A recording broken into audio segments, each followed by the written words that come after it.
చివరకు చేరుతుంది ఏ చితికో నువ్వు పండించే ధాన్యమే దేవుని గుళ్ళో ప్రసాదం. ఆ దేవుడికెందుకు తెలియదు మరి నీ ఇంట్లో నీ విషాదం. కళ్ళకత్తుకొని తింటారు నీ కన్నీళ్ళెవరు పాపరు.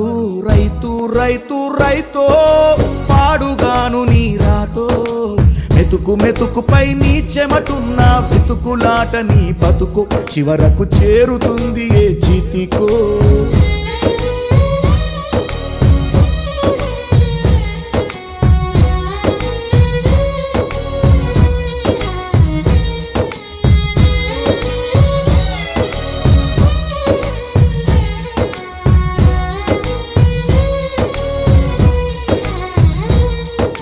లక్షలు పెట్టి బంగారం కొని బలాదూరుగా ఎవరున్నా నువ్వు పండించే ధాన్యమే